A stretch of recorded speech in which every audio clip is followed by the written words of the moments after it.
ছেলেটা পড়তো আমার কাছে, মনোযোগী, মেধাবী, খুব ভালো রেজাল্ট ছিল তার। করোনার মাঝে 2 বছর কোনো খোঁজ খবর নেই। একদিন শুনি হুট করে আত্মহত্যা করেছে প্রেম ঘটিত ঝামেলায়। খুব খারাপ লাগলো, কিন্তু জীবনের ব্যস্ততার কয়েকদিনের মাঝে আবারও ভুলে গেলাম। জীবনের দীর্ঘ একটি সময় কাটাতে হয়েছে হোস্টেলে, হলে, ব্যাচেলর বাসায়। উঠা বসা হয়েছে প্রচুর কিশোর আর তরুণদের সাথে। তাই এই ধরনের অভিজ্ঞতা আমার কাছে নতুন না। শুরুর দিকে অবশ্য খুব শকড হতাম, মনের মধ্যে পাথরের মতো ভার হয়ে চেপে বসত বিভিন্ন চিন্তা, কিন্তু এখন আর তেমন কিছুই মনে হয় না। কিশোর আর তরুণদের কাছে ভাইয়া থেকে আঙ্কেল হয়ে যাওয়ার বয়সটা পা দেবার সন্ধিক্ষণে অনেক আবেগই মরে যাবার পথে। বহু আগেই চিরতরে নির্বাসনে চলে গেছে অনেক কোমল অনুভূতি।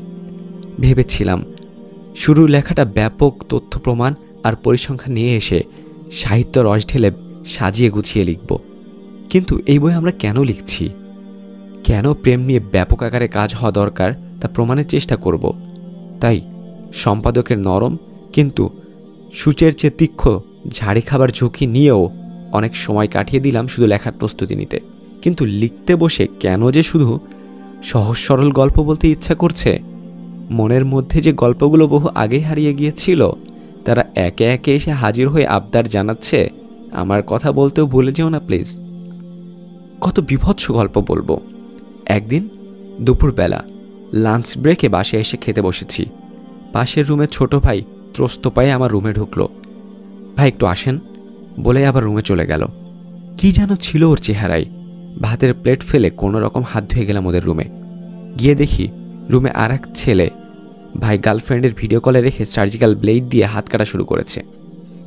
মুক্ত বাতাসের খোঁজে বই লেখা হয়েছে। বাসায় নতুন এক ছোট ভাই আসলো। আমার টেবিলে বইয়ের কয়েকটা কপি দেখে বলল একটা কপি সে নিতে পারে কিনা, তার এক বন্ধুকে দেবে। প্রেমের ছ্যাঁকা খেয়ে সেই বন্ধু প্রচণ্ড নারী বিদ্বেষী হয়ে গিয়েছে, গাঁজা ও মদের সাথে সখ্যতা করেছে। সাথে সাথে চলেছে একটার পর একটা মেয়ে ধরে খেয়ে ছেড়ে দেওয়ার গল্প। একদিন সন্ধ্যায় বাসায় ফিরে গিয়ে দেখি গেটে তালা। পকেটে হাত দিয়ে দেখলাম চাবি নেই, ভুলে গেছি। ছোট ভাইকে ফোন দিলাম, ওরা সবাই মিলে ঘুরতে গেছে, আসতে 10-15 মিনিট লাগবে। প্রচণ্ড ক্লান্ত ছিলাম। গেটের সামনে সিঁড়িতে বসে অপেক্ষা করার সিদ্ধান্ত নিলাম। সামনের ফ্ল্যাটেই আমাদের মতো ব্যাচেলর থাকে, তাই হাই হ্যালো হয়। ওদের গেটেও তালা দেওয়া। এরপর সিঁড়িতে ধূপধাপ সতর্ক আওয়াজ। দেখি আমাদেরই বয়সী সাজুগুজু করা একটা মেয়ে উপরে উঠছে। টপ ফ্লোরের সবগুলো ফ্ল্যাটে ব্যাচেলর থাকে, তাহলে এখানে মেয়ে কেন? 4-5 সেকেন্ড পর দেখি সামনের ফ্ল্যাটেরই একটা ছেলে ঘামতে ঘামতে প্রায় উড়ে আসছে। আমাকে দেখেই সে ভূত দেখার মতো চমকে উঠল। তারপর যন্ত্রের দক্ষতায় তালা খুলে ওর গার্লফ্রেন্ডকে ফ্ল্যাটের ভিতরে নিয়ে দরজা লাগিয়ে দিল। পরের দিন পরীক্ষা ছিল, কিছুই পড়া হয়নি। সকালে উঠে পড়তে হবে ভেবে শুয়ে পড়লাম। রাত প্রায় 2টার দিকে ফোন আসলো এক আত্মীয়র কাছ থেকে। ওনাদের পরিচিত এক মেয়ের সাথে বয়ফ্রেন্ডের গ্যাঞ্জাম। বয়ফ্রেন্ডের ফেসবুক আইডির নিয়ন্ত্রণ নিয়ে ওই মেয়ের ব্যক্তিগত ছবি আপলোড করে দিয়েছে, কুৎসিত সব ক্যাপশন, সাথে ফোন নাম্বারও দিয়েছে। বিভিন্ন মানুষজন তাদের ফোন দিয়ে বাজে বাজে কথা বলছে। মেয়ের বাবা মা প্রায় পাগল প্রায় দশা। কিছু করা যায় কিনা এই জন্য আমাকে ফোন দেওয়া। রাত 4টা পর্যন্ত এই সেই করে এক বড় ভাইয়ের সাহায্য নিয়ে আইডি নিয়ন্ত্রণ পাওয়া গেল। ছবি ডিলিট করে ঘুমালাম। পরীক্ষা আর দেওয়া হলো না। এক নিকটাত্মীয় মারা গিয়েছিলেন করোনার সেকেন্ড ওয়েভ চলার সময়। কবর দিতে গিয়েছি। সেখানে দেখা হলো আমাদের এলাকার এক সিনিয়র ভাইয়ের সাথে। এলাকার ক্রিকেট টিমের মেইন বোলারদের একজন ছিল সে। সেই ভাই আড়াল হতেই এলাকার আরেক বন্ধুর কাছে শুনলাম এই সিনিয়র ভাই পাশের বাসার গৃহবধূকে নিয়ে ভেগে গিয়েছিল কিছুদিন আগে। ওই ভাইয়ের বাচ্চা কাচ্চা আছে, সেই গৃহবধূরও বাচ্চা কাচ্চা আছে। কত কিছু হয়ে যাচ্ছে আজকাল। এলাকায় যাওয়া হয় না, তেমন খবরও রাখা হয় না। তাই খবর পেলাম না। আমাদের পাশের বাড়ির আমার চেয়ে 2-3 বছরের বড় আন্টি বিষ খেয়ে আত্মহত্যা করার চেষ্টা করেছিল। প্রেমিক বিয়ের আশ্বাস দিয়েছিল, বিছানায় নিয়ে গিয়েছিল অনেকবার। এখন আর বিয়ে করতে রাজি নয়। আমি জানতেও পারলাম না। ক্রিকেট খেলা, ফুটবল খেলা, ভলি খেলা যাকে হাতে ধরিয়ে ধরিয়ে শিখিয়েছিলাম, আমার সেই 2 টাকার একটা বরফ খেলেও যাকে খাওয়াতাম, সেই ছোট ভাই 2 সন্তানের জননীর সাথে চুটিয়ে পরকিয়া করছে। আমি জানতেও পারলাম না। আমার ছোটবেলার বন্ধু হোটেলে মেয়ে নিয়ে ঘুরতে যাচ্ছে মাঝে মধ্যেই। রাস্তা দিয়ে হেঁটে যাচ্ছি এক সন্ধ্যায়, মাগরিবের আজান দিচ্ছে। কয়েকজন দাঁড়িয়ে দাঁড়িয়ে গল্প করছে। বড় জোর 7-8-এ পড়ে। একজন উচ্চস্বরে সবিস্তারে বলছে কিভাবে সে তাদেরই আরেকজন বন্ধুর বোনকে বিছানায় নিয়ে গিয়েছিল, বিছানায় কি কি করেছিল, মেয়েটা তাকে শ্রবণ অযোগ্য কি কি বলেছিল। এর আগে না পরে ঠিক খেয়াল নেই। খুব কাছাকাছি সময় হবে। বাসায় ফেরার পথে উঁচু একটা জায়গা পড়ে, রিক্সাওয়ালাদের টানতে কষ্ট হয়, মানুষজন নেমে যায়, আমিও নেমে গেলাম। দেখি কলেজ ড্রেস পরা 4 জন ছেলে মেয়ে, কাপল খুব সম্ভবত, মেয়ে দুইটার হাতে গোলাপ ফুল, হেঁটে যাচ্ছে। এক জীবনে ভালোবাসা ভরবে না এই মন, বিখ্যাত এই গানের সুরে হঠাৎ একটা ছেলে গেয়ে উঠল, এক জীবনে টুটু টুট করে ভরবে না এই মন।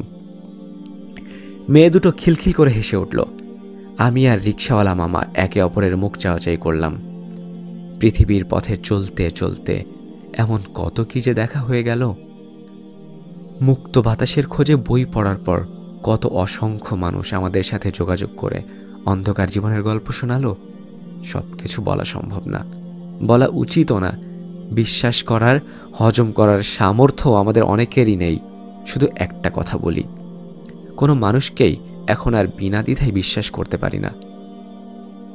শুধু যে দেখেই গিয়েছি, চুপচাপ থেকেছি এমন না, অভিভাবকদের বোঝানোর চেষ্টা করেছি, কিন্তু অবাক বিস্ময়ে দেখেছি বাবা মারাও এগুলোকে স্বাভাবিকভাবেই মেনে নিয়েছেন। এই যুগে, এই বয়সে ছেলেমেয়েরা এমনটা করবেই, এটাতে তেমন ক্ষতির কিছু নেই, এমনটাই তাদের চিন্তাভাবনা। অথচ ছোট থাকতে আমি নিজেই কত অভিভাবকদের হয়ে চকলেট সন্দেশের বিনিময়ে গোয়েন্দাগিরি করেছি।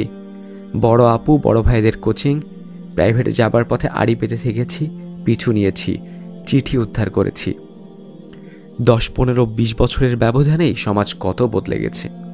আজকাল মনে হয় এই পৃথিবীকে আমি আর চিনি না, এই পৃথিবীতে আমি স্রেফ একজন আগন্তুক। ব্যক্তিগত অভিজ্ঞতার কথা বাদ দিই, কিছু সামাজিক বাস্তবতার কথা বলি। এক বিভাগীয় শহরে 16 থেকে 19 বছর বয়সী ছাত্রছাত্রীদের মধ্যে জরিপ চালানো শিশু সুরক্ষা বিশেষজ্ঞ শাবনাজ জাহরিন। জরিপের পর তিনি দেখতে পান তাদের মধ্যে ছেলেমেয়ে উভয়ই শতকরা প্রায় 60 জন যৌন মিলন করেছে। বিভিন্ন ঘটনার সাক্ষী হবার কারণে সাংবাদিকদের অবাক হওয়ার ক্ষমতা সাধারণত নষ্ট হয়ে যায়। তবে শাবনাজ জাহরিনের এই বক্তব্য শুনে এটিএন বাংলার সাংবাদিকও নিজের বিস্ময় গোপন রাখতে পারলেন না। ঠিক একই রকম ভয়ঙ্কর তথ্য দিয়েছেন ডক্টর সৈয়দ জাহাঙ্গীর হায়দার ও তার গবেষক দল। তারা গবেষণা চালিয়ে দেখেন 19 বছরের বেশি অবিবাহিত ছেলেমেয়েদের প্রতি 10 থেকে 6 জনের যৌন মিলন করে ফেলেছে। একই বয়সী 100 জন নারীর মধ্যে 24 জন বিছানায় শুয়ে পড়েছে। শহর অঞ্চলে নারীদের মধ্যে এই হার 10 জনে 5 জন। গর্ভপাত, ডাস্টবিনে কুকুরের মুখে নবজাতকের লাশের সংখ্যা বাড়ছে হু হু করে। শুধু 2014 সালে বাংলাদেশে প্রায় 12 লাখ অনিরাপদ গর্ভপাত করা হয়েছে, আর এর বেশিরভাগ অবিবাহিতদের। আমাদের দেশে বিবাহিতদের চেয়ে অবিবাহিত কিশোরীদের গর্ভপাত করানোর হার 35% বেশি। এই গা শিহরে ওঠা পরিসংখ্যানগুলো সত্যতা নিশ্চিত করেছে একাধিক মনোরোগ বিশেষজ্ঞ চিকিৎসকদের বক্তব্য। তারা বলেছে এই প্রজন্মের 15 থেকে 16 বছর বয়স থেকেই যৌনতায় লিপ্ত হয়ে যাচ্ছে। বয়ফ্রেন্ড গার্লফ্রেন্ডের সাথে, কাজিনদের সাথে প্রেমের সম্পর্কগুলোতে আর অবিচ্ছেদ্যভাবে জড়িত হয়ে পড়েছে যৌনতা। কিছুদিন আগেও প্রেম করার জন্য পাগল ছিল তরুণ প্রজন্ম। এখন এক লেভেল আপডেট হয়ে শুরু হয়েছে যৌনতা নিয়ে উন্মাদনা। যৌনতাই যেন জীবনের সব কিছু। 1-2 দিনের প্রেম, অনলাইনে পরিচয়, তবে বিছানায় যেতে 2 বার ভাবছে না। জিনা করছে, ছবি তুলে রাখছে, ইনবক্সে অশ্লীল ছবি শেয়ার করছে, ব্ল্যাকমেইল করছে। পোকামাকড়ের মতো ছুটে যাচ্ছে আগুনের দিকে, মরছেও দলে দলে। লিটনের ফ্ল্যাটের পর্ব শেষ করে এখন শুরু হয়েছে লঞ্চের কেবিন আর মেয়েদের একসাথে গ্রুপ ট্যুর পর্ব। অভিভাবকদের না জানিয়ে, এমনকি অভিভাবকদের সম্মতিতে চলে যাচ্ছে দূর দূরান্তের ট্যুরে। গ্রুপ ট্যুর এখন আলাদা একটি কালচার, আলাদা একটি লাইফস্টাইলে পরিণত হয়ে উঠেছে জাতে ওঠার, স্মার্ট হবার সিঁড়ি। তাই তো আজ গ্রুপ স্টাডির কথা বলে বাসা থেকে বের হয় স্কুল ছাত্রী অনুষ্কা। বিকৃত যৌনাচারের ফলে অতিরিক্ত রক্তক্ষরণে মারা যাওয়া বন্ধু দিহানের বাসায়। বান্ধবীর বাসায় বেড়াতে যাবার কথা বলে বাসা থেকে বের হওয়া আরেক স্কুল শিক্ষার্থীর লাশ পাওয়া যায় কুয়াকাটার সস্তা হোটেলের বদ্ধরুমে। মোবাইল ফোনে মাত্র 3 দিনের প্রেমের সম্পর্কের সূত্রে প্রেমিক ও তার বন্ধুর হাতে ধর্ষিত হয়ে খুন হন ফুলতলার মেয়ে মুসলিমা খাতুন। খুন হবার পরও রেহাই মেলেনি তার। মৃতদেহের উপরেই চলে আরও একবার ধর্ষণের তাণ্ডব।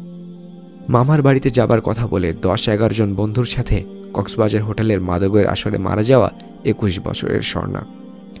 প্রতিনিয়ত শয়ে শয়ে হাজারে হাজারে ঘটছে এমন ঘটনা। আবাসিক হোটেলগুলোতে অভিযান চালালেই দলে দলে ধরা পড়ে স্কুল শিক্ষার্থী। 90% মুসলিমদের দেশ হিসেবে বড়াই করা বাংলাদেশের তরুণ তরুণীর এই হলো অবস্থা। শিক্ষা প্রতিষ্ঠানের শেষ দিনগুলোকে একসময় বলা হতো বিদায় অনুষ্ঠান। শিক্ষকদের কাছে মাপ চেয়ে দোয়া নিয়ে কান্নাকাটি করে আমরা বিদায় নিতাম। এই তো কয়েক বছর আগেই এটাকে এখন বলা হয় র্যাগ ডে। বিশ্ববিদ্যালয়ের র্যাগ ডেতে এখন গাজার আসর বসিয়ে ভারতীয় বাইজি আর নর্তকীদের মতো পোশাক পরে আইটেম সং ও ছেলেমেয়েদের একসাথে নাচ গান করে জড়াজড়ি করে স্কুল কলেজের ছেলেমেয়েরাও কম যায় না। অশ্লীল নাচানাচি, ছেলে মেয়ে একে অপরের গায়ে বুকে হিপে হাত দিয়ে রং মাখামাখি করে। একে অপরের টি শার্টে প্রচণ্ড মাত্রার অশ্লীল মন্তব্য লেখা বাদ যায় না কোনো কিছুই। ছেলে মেয়ের মাঝে আজ আর কোনো ফারাক নেই, সবাই ফ্রেন্ড, জাস্ট ফ্রেন্ড। একটা ছেলেও মেয়ের গায়ে অনায়াসে হাত দিতে পারে, জড়িয়ে ধরতে পারে, শরীর নিয়ে যোগ করতে পারে, কোনো ব্যাপারই না। এই চরম অপবিত্র যুগে সবার মন খুবই পবিত্র হয়ে গেছে। শুরু হয়ে গেছে হিপহপ কালচার। কর্পোরেট কারখানাতে তৈরি করা কে-পপ ট্রেন্ড নিয়ে উন্মাদনা, বিটিএসদের প্রতি ক্রাশ থেকে শুরু করে প্রতিবন্ধীর মতো আচরণ, নাচ গান। এদের পোশাকের অবস্থা দেখে জিন্স টি শার্টও এখন অনেকটা শালীন মনে হয়। পোশাক আশাক নিয়ে বলাও আবার সমস্যা। কালচারাল এলিট দেয়া মামলা দিয়ে বসবে। সব ব্যাপারে বাঙালি সংস্কৃতির কথা মানলেও কেন জানি পাশ্চাত্যের অশ্লীল পোশাকের ক্ষেত্রে বাঙালির সাংস্কৃতিক জমিদারিতা মনে থাকে না তাদের। প্রজন্ম থেকে প্রজন্ম বাড়ছে মানসিক বিকৃতি, নষ্ট হয়ে যাচ্ছে ফিতরত। অনলাইনে ফ্রেন্ড লিস্টে থাকা ভাই বোন, আত্মীয় স্বজন সবার সামনে চলছে অশ্লীল ট্রল, দেদারছে চলছে ছবি কিংবা ভিডিও শেয়ার। রাতে ইন্টারনেটে অর্ধেকেই চলে যাচ্ছে পর্ন দেখা, টিকটক আর পাবজির পিছনে। 77% স্কুলগামী শিক্ষার্থীর আজ পর্নে আসক্ত। টিকটক, ইনস্টাগ্রাম, ইউটিউবে শর্ট রিলে চলছে চরম লেভেলের অশ্লীলতা, সহিংসতা আর শরীর প্রদর্শনী। পর্ন দেখা, জিনা ব্যভিচার নিয়েও চলছে মজা। ছেলেরা তো বটেই, মেয়েরাও। কেউ কোনো কিছুই মনে করছে না। ভয়ঙ্করভাবে বাড়ছে মাদকের ব্যবহার, আসক্তি বাড়ছে মেয়েদের মধ্যেও। বসছে পুল পার্টির নামে সেক্স পার্টি আর মাদকের আসর। ধর্ষণ মহামারী আকারে বাড়ছে সমকামিতা, ছেলেদের মেয়ে সেজে থাকার প্রবণতা, পরকীয়তা, লিভ টুগেদারের পক্ষেও জোরালো বক্তব্য আসছে মাঝে মাঝেই। অবাধ যৌনতা আর অবক্ষয়ের পেছনে গুটি গুটি পায়ে এগিয়ে আসছে পতনের অন্যান্য চিহ্ন। পাড়ায় পাড়ায় এখন কিশোর গ্যাং, মাদক, অস্ত্র, মারামারি আর খুনোখুনির প্রতিযোগিতা। তুচ্ছ কারণে এ ওকে মেরে ফেলে চলে আসছে। প্রেমিকার সামনে ভাব নেওয়ার জন্য শিক্ষককে পর্যন্ত পিটিয়ে মেরে ফেলছে। বিষণ্ণতায় ভুগছে তারুণ্যের 61%। মাসে গড়ে আত্মহত্যা করছে 45 জন শিক্ষার্থী। প্রেম ঘটিত কারণেই বেশি। এভাবেই কলুষতার অজগর আস্তে আস্তে গিলে নিচ্ছে কত ছেলে, কত মেয়েকে। বেনি দোলানোর কত আদুরে বোন প্রতিনিয়ত ক্ষয়ে যাচ্ছে একটু একটু করে। একসময় ভীষণ ডান পিতে পাড়ার ছোট ভাইটা আজ বুক ভরা বড় বড় ব্যথা নিয়ে এলোমেলো ফুটপাতে হেঁটে বেড়ায়। পেছনের বেঞ্চিতে বসে উদাস হয়ে তাকিয়ে থাকে জানালার দিকে। কত বোবা হতাশা আর দীর্ঘশ্বাস কিবোর্ডের ব্যাকস্পেসে মুছে যায়। কত দলবদ্ধ কান্না ভিজিয়ে দেয় স্মার্টফোনের স্ক্রিন। কেউ কি রেখেছে সেসবের খবর? রাখার কি সময় হয়েছে? এই অবস্থা থেকে শুধু ওদের দায়ী করা যাবে না, শুধু ওদের দায়ী করা অপরাধ। এই অবস্থার জন্য দায়ী আমাদের পচে যাওয়া সমাজ, কামনা বাসনা ক্রমে উস্কে দেওয়া মিডিয়া আর বিনোদন জগৎ, সীমালঙ্ঘনের অজুহাতে তৈরি করা বুদ্ধিজীবী রাষ্ট্র নামক অতিমাত্রার জুলুম যন্ত্র, পুঁজি আর প্রফিটের ক্যালকুলাস, সস্তা সুখ আর সাময়িক আরামকে সবকিছুর চেয়ে গুরুত্ব বানিয়ে ফেলার মনস্তত্ত্ব, আর জীবনের চেয়ে আসমানি নৈতিকতাকে বিচ্ছিন্ন করে ফেলার সবক দেওয়ার শিক্ষা ব্যবস্থা। এ অবস্থার জন্য দায়ী নষ্ট সভ্যতার নষ্ট বিশ্বকাঠামো। সবাই মিলে এক নিপুণ ষড়যন্ত্রে জিনা ব্যভিচারের উপর চাপিয়ে দিয়েছে পবিত্র প্রেমের পোশাক। গুণকীর্তন করে চলেছে বছরের পর বছর। রোমান্টিকতার প্রলেপে জড়িয়ে পড়েছে পরতের পর পরত। সম্মিলিত প্রচেষ্টায় আমাদের সমাজের কিশোর, তরুণ থেকে শুরু করে অভিভাবকদের মধ্যে যে ন্যারেটিভ দাঁড় হয়ে গেছে তা হচ্ছে প্রেম করতেই হবে, বিশেষ করে তারুণ্যে। সফলতার মাপকাঠি হলো যৌনতা, অর্থ, খ্যাতি, ক্ষমতা আর জীবনযাত্রার মান। যার কাছে এগুলো যত বেশি, তার জীবন তত বেশি সফল, তত বেশি পরিপূর্ণ। ইনবক্সে ফ্লার্ট করা, ভিডিও কলে কাপড় খোলা, বৃষ্টি বিলাস, হুড়তোলা রিক্সা বিলাস, অন্ধকার রেস্টুরেন্টে বিলাস আর লিটলের ফ্ল্যাটে শরীরের উত্তাপ মাখা সবই এখন পবিত্র প্রেমের অংশ। আর প্রেম এই বয়সে স্বাভাবিক ধর্ম। যারা এগুলো করে না তারা সেকেলে, আধুনিকতার মাঝে বেমানান, তারা গন্ধা, খ্যাত, তারা এক একটা লুজের। এমন ছেলেরা আসল পুরুষ নয়, এমন মেয়েদের কেউ চায় না। তাদের জীবনে সুখ আনন্দ বলে কিছুই নেই। জীবনের রং, রূপ, রস, গন্ধ তারা কিছুই পায়নি। তাদের জীবন হলো 60-70 দশকের সাদা কালো ঝিরঝির কষ্টের সিনেমার মতো। আর প্রেম মাতাল জীবন হলো আইটেম সং, মশলাময় ভরা হাউসফুল রঙিন সিনেমা, মার্ভেলের সুপারহিরো সিনেমা কিংবা নেটফ্লিক্সের 8K স্ট্রিমিং। খালি সুখ, মজা আর এক্সাইটমেন্ট। বিশ্বকাঠামোর দ্বারা প্রচণ্ডভাবে ব্রেন ওয়াশ হবার ফলে কিশোর কিশোরী, তরুণ তরুণী থেকে শুরু করে সব বয়সের মানুষেরা যেমন বিয়ে বহির্ভূত প্রেম, জিনা ব্যভিচারে লিপ্ত হয়ে গেছে, তেমনি এই জঘন্য অপরাধের ব্যাপারে সমাজের মানুষগুলোর মনেও তৈরি হয়েছে এক গ্রহণযোগ্যতা। তাই আজ রাস্তায়, পার্কে, রিকশায়, ফেসবুক, টিকটকে জড়াজড়ি, চুমাচুমি কিংবা অন্য কোনোভাবে সবার সামনে শরীরের ওম ভাগাভাগি করলেও মানুষজন উপেক্ষা করে চলে যায়। মফস্বলের কোনো এক মুরব্বী চাচাকে এখন আর দেখা যায় না। হলের এক টিকিটে 2 ছবি, যুব সমাজের নৈতিক অবক্ষয় টাইপের প্রতিবাদী মতামত লিখে পত্রিকার সম্পাদীয় পাতায় পাতাতে কিংবা ফেসবুকে পোস্ট দিতে। সবাই কেন জানি সব কিছুকে মেনে নিয়েছে। সবাই কেমন যেন নিষ্ক্রিয় হয়ে পড়েছে। এখানে কোনো হইচই নেই, পরিবেশটা একদম শান্ত।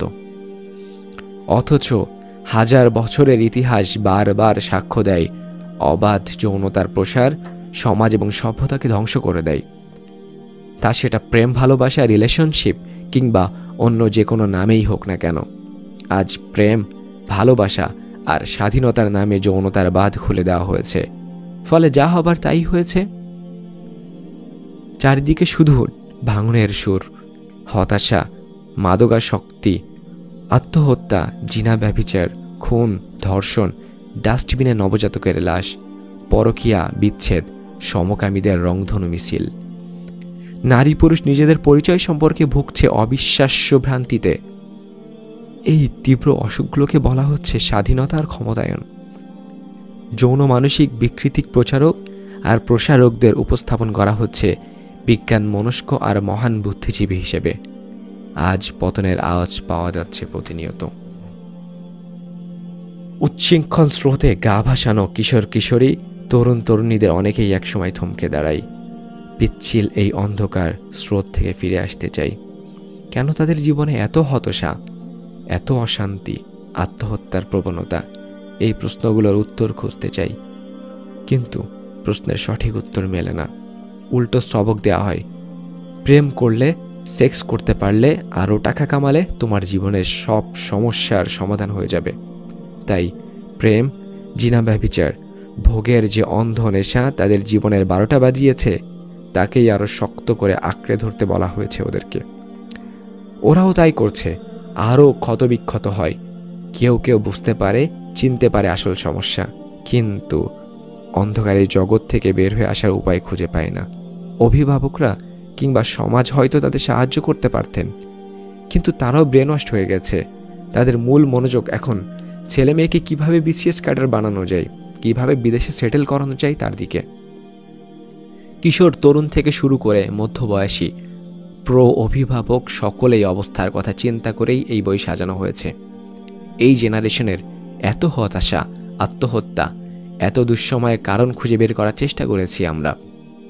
প্রেম ভালোবাসার রঙিন বায়োস্কোপের পেছনে যে গল্পগুলো কেউ দেখতে চায় না, আমরা সেই দুনিয়ার রঙিন বায়োস্কোপের পেছনের গল্পগুলোকে দেখাতে চাই না, সেই গল্পগুলোকে দেখানোর চেষ্টা করেছি সেই দুনিয়া থেকে বের হয়ে আসার পথ চিনিয়ে দেবার, সেই দুনিয়াকে চিরতরে শেষ করে দেবার জন্য অভিভাবক, সমাজ, রাষ্ট্র সবার ভূমিকা কি হতে পারে সংক্ষিপ্ত আকারে তাও আলোচনার চেষ্টা করা হয়েছে।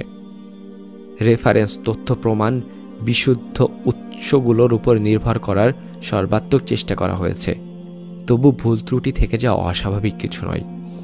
আশা করি আমাদের ভুল ত্রুটিগুলো শ্রোতারা ক্ষমা সুন্দর দৃষ্টিতে দেখবেন, শুধরে দেওয়ার চেষ্টা করবেন। আমাদের লেখাগুলো এবং অডিওগুলো নিয়মিত আপডেট পেতে চোখ রাখতে পারেন ফেসবুক পেজ facebook.com lostmodesty.com অথবা youtube.com lostmodesty, রিভাইভ ইউর ইমান youtube.com রিভাইভ ইউর ইমান।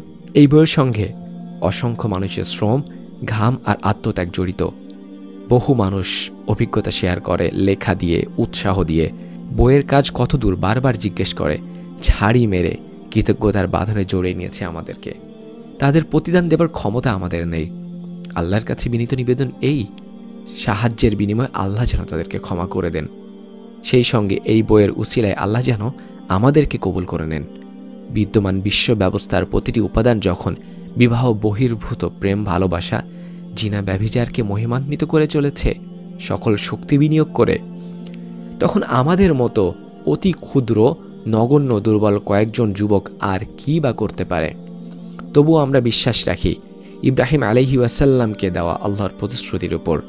জনবিরল মরুভূমিতে দাঁড়ানো ইব্রাহিম আলাইহি ওয়াসাল্লামকে আল্লাহ বলেছিলেন, আজান দাও, আজান পৌঁছে দেবার দায়িত্ব আমার। ইব্রাহিম আলাইহি ওয়াসাল্লাম আজান দিলেন।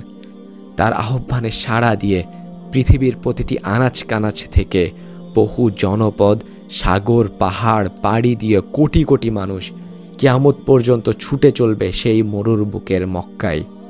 আমরাও সেই আল্লাহর উপর ভরসা করে আজান দিলাম। এখনও মহাকাব্য রচে যায় কোনো এক অজানা পবিত্র আত্মারা। জীবনের শূন্যতার, অপেক্ষার উত্তাপ শান্ত হয়ে ঝরে যায় লোনা জলে। সব কিছুর তো শেষ আছে, তিক্ততার, শান্তির, অস্থিরতার, জীবনোপন্যাসের, দীর্ঘ অভিজ্ঞতার তো বটেই, তাই না?